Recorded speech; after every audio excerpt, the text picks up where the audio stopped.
So 3B, I said each of these links have a number associated with them, which corresponds to the delay along that path or link. So this is from S to R1, the delay is 5 seconds, and S to R2, the delay is 3 seconds. So we want to I said write down the minimum delay routing tables, and I gave a format also.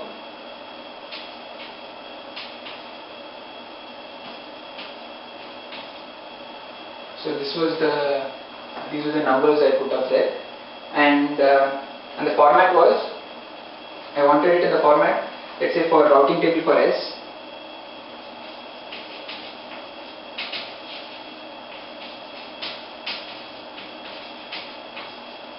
So the format was 3 columns.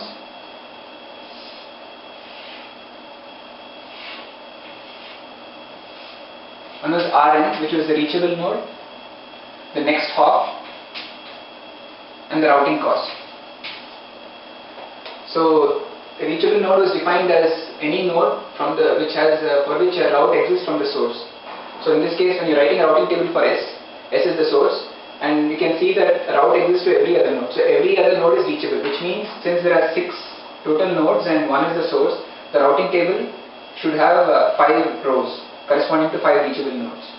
So we can just write them: R1, R2, R3, R4, and D. So these are the reachable nodes. Now the next hop is when I come up with a route which is a minimum delay. So the main key thing was minimum delay.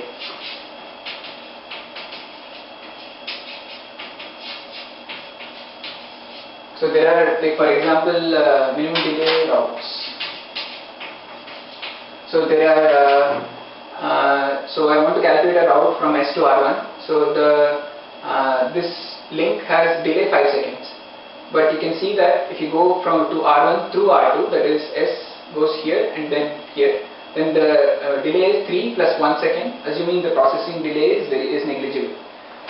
So 3 plus 1 is 4, and going directly is 5. So this one has minimum delay, and you can see that any other route will have a longer, will have more delay. So the routing cost, the minimum delay routing cost for going to R1 is 3 plus 1, 4. And the next hop, that is where should the source forward the packet if it wants to reach R1 finally. So the reachable node is R1, the next hop is R2. So it goes this way.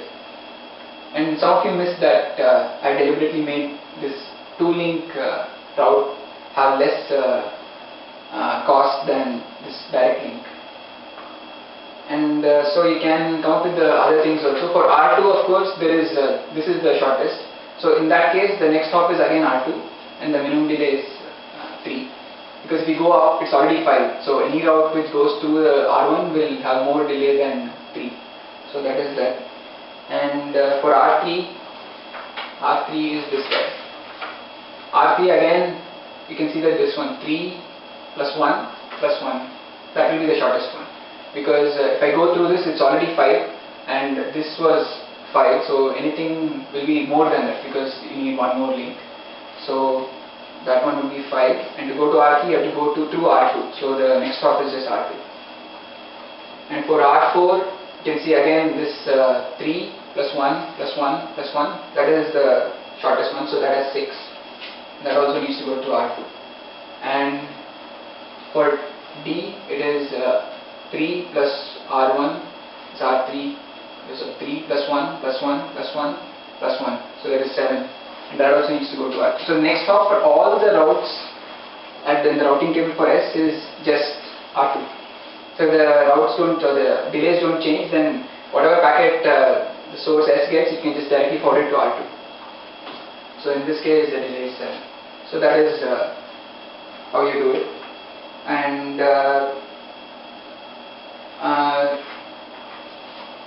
so most of you did it correctly, but some of you didn't understand the example I did in class, because you said when the reachable node is R1, the next hop is R3. So we didn't understand the concept of next hop. And another common mistake was that, so in the question I only asked for routing tables for S, R1, R2 and R3. But people also gave the routing tables for R4 and the destination D, which is fine. But just pay attention to what is asked in the question, because if there are a lot of questions, you may have lost time doing extra work which was not asked for.